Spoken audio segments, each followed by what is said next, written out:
Hello, and welcome to my channel. My name is Jonathan Cohn, and today I will be discussing my review of the newest Star Wars novel to release, Queen's Hope by E.K. Johnston. This is the third book in the Padme trilogy, which is a sequel to the books Queen's Peril and Queen's Shadow.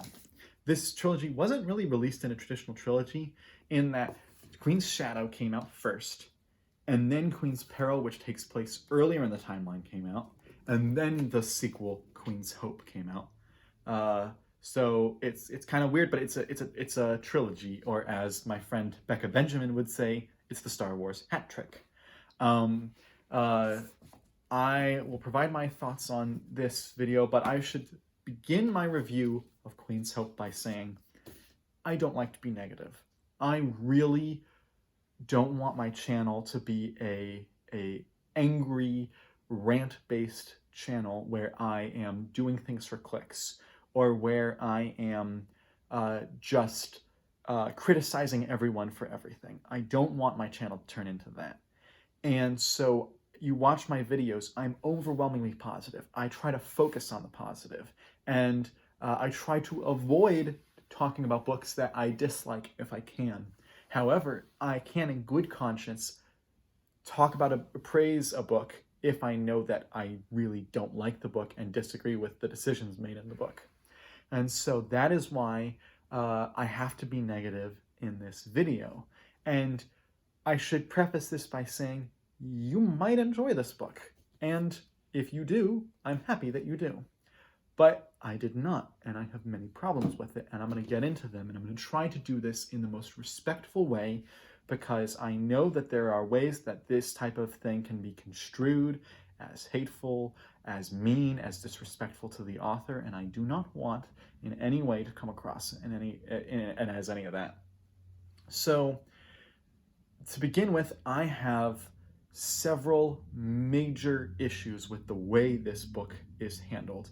And I'll have to go through each of them. There's four main issues I have. So I'll go through beat by beat what each of the issues are. And I'll say that when talking about E.K. Johnston's novels, the first novel she wrote was Ahsoka, which I loved. I loved this book. I gave it a 5 out of 5 stars. I thought it was brilliant. And I reread it about a year and a half ago, and I still thought it was brilliant. I think E.K. Johnston did a terrific job. This is basically Kenobi, but with Ahsoka. But that's my favorite Star Wars story, so it naturally worked for me. This book was a very safe book to write. It was a book that wasn't going to tick anyone off, and so it was a very good book. I read Queen's Shadow, and I enjoyed it. There were things about it I didn't care for, but as a whole, I liked the politics, and I liked the world building of Naboo and Coruscant and everything. Then we had Queen's Peril come out, which I thought, yeah, not really for me. There are things in it I really don't like, but I didn't hate the experience of reading the book. And then you have Queen's Hope. So there's been a steady decline it went from 5 stars to 4 stars to 3 stars. And this book I have to give a 2-star to. And it's so sad seeing this decline in E.K. Johnston's writing, because I wanted her to succeed. I want her to turn in good books, and this book just isn't a good book. The first issue that I have with the book is its length. This book is only 270 pages. That is barely longer than the middle grade books, which are usually 200 to 250 pages. And yes, those are actually legitimately smaller books, but still, the word count on these books are so short. I was listening to an interview with E.K. where she even said this was one of those shortest manuscripts she's ever turned in. And I was very frustrated because there were numerous times where the book would have been elevated if it had just spent another 50 to 100 pages telling the stories. You'd think that this is a Padme trilogy, which it kind of is, but it's more a handmaiden trilogy. And as a result, there are a bunch of different handmaiden plot lines that E.K. Johnston's trying to cover. But when each book is so short, particularly the most recent 2 books, which are both 270 pages, it's so hard to cover everything it needs to. And instead, these seem like vignettes and random scenes as opposed to a coherent, full story. And it's not saying that E.K. Johnston can't write a plot, because she absolutely can, as evidenced by Ahsoka. But what this means is that here she just didn't make that effort to. She could have been much longer, and instead she was pulled back.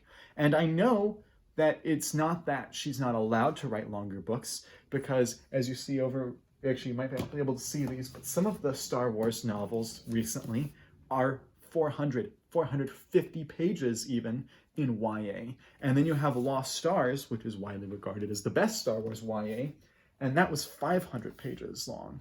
So you can go longer. It's not that hard to do so. And I think they should have gone longer with this book, because it was so lacking. Each plotline, every plotline from Sabe's plotline to the Yane plotline to the Padme plotline to the Sashay, like all the different plotlines just felt empty. And they felt like they didn't have enough time. They felt like vignettes, not a full story. That is the first problem with the book, and that's a major issue. The second problem with this book is the focus. As I mentioned, this is a Padme book that doesn't really have Padme in it. I think of all the three books, this book has the least Padme in it.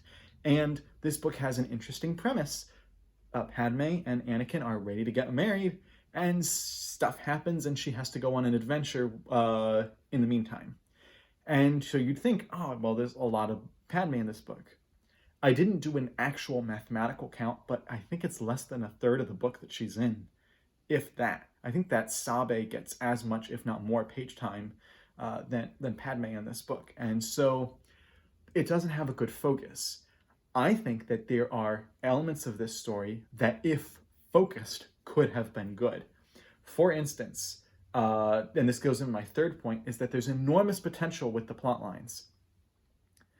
If there was an entire novel about Sabe and Tanra on Tatooine freeing the slaves, that would be a fantastic novel. I think that someone who would do a really good job with that novel is Delilah Dawson, who wrote Phasma and Black Spire.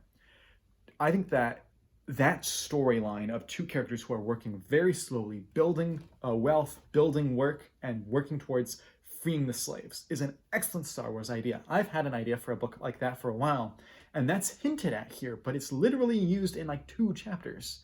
And you see the end and the beginning of the book. You see that thing happening. And if that had been the whole focus of the book, if this has had, I understand this Padme trilogy, if this hadn't been a Padme book, but instead had been a Sabe and Tanra freeing the slaves book, it would have been so much more enjoyable, because that's such a good plotline. Instead, that gets like 2 chapters in the book, which was very frustrating, because it's hinted at in Queen's Shadow that that's where they start to do, and we just never get to see that come to fruition. The fourth problem that I have with this book is its audience.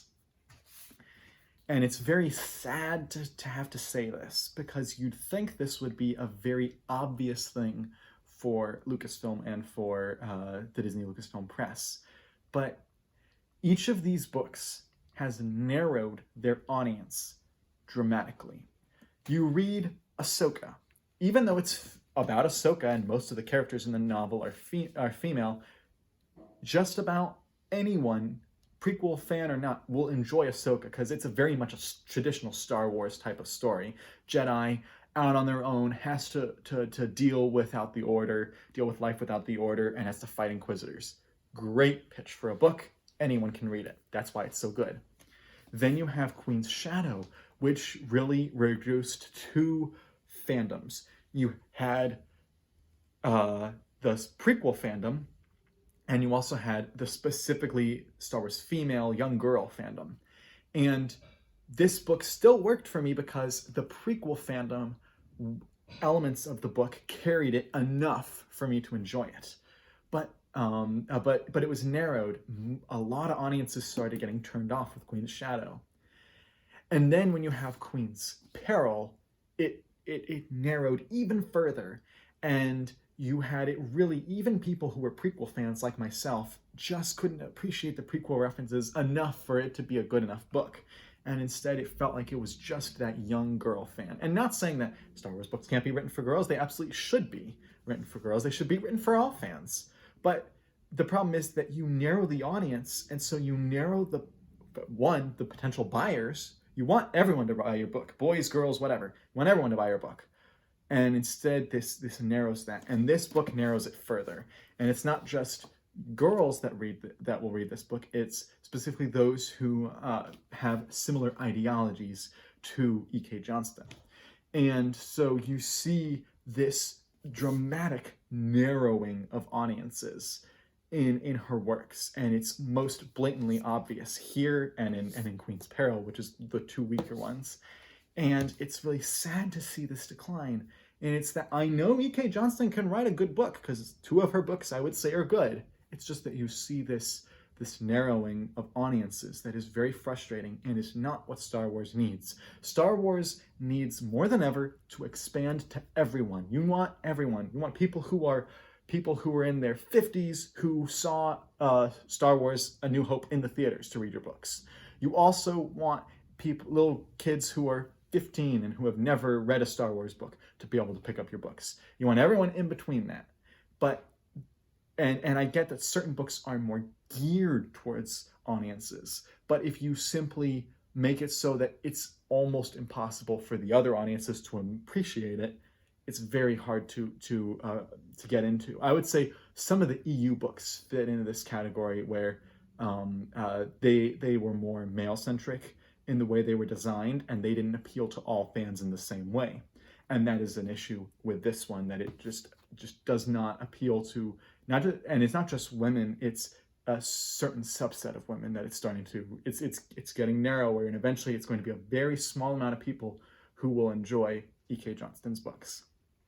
And there's a small thing I didn't really get into, but there's a lot of references and call-outs in this book and in the whole trilogy, and I forgave them in the others because it was call-outs and references. But there has to be a purpose to it, and there's no visual purpose to a lot of those Easter eggs in this book. When someone like James Luceno does Easter eggs and references, it seamlessly works with his narrative, and it seems natural and it doesn't feel forced. There are a handful of times where it feels forced, but overall his narrative, his connections work. For E.K. Johnston, these connections, there's a time, there was one time in the book where it does work, and that's when a certain Jedi shows up, a Jedi from the expanded universe and from the canon as well. And you're like, oh, I forgot about her. And she shows up, which is cool. But then there are other connections, and you're like, this has nothing to do with Padme. Like, why is this character showing up? Why is this character being referenced, being mentioned in the book? And then get into spoilers to get into all that. So the references just didn't work. So as you can see, I just didn't really like the book. And it's really, really painful to me anytime I have to say I don't like a Star Wars book. And it's really sad to me, the direction that they're going, that they're narrowing their audience like this. And so overall, there are a few cool elements in this book and still things that I think they should pick up in future books. But overall, I can't recommend this book, and I did not enjoy it. I'm really sorry to Lucasfilm, to E.K. Johnston, and to everyone involved. This is a very painful thing to me to say, that I only give this 2 out of 5 stars. So that's that video. I don't like being negative, but I had to for this video. So if you read this book, let me know your thoughts in the comments down below. Please subscribe to the channel, where I promise most of my videos are positive. I promise most of my videos are positive. So until next time, my name is Jonathan, and thank you for watching.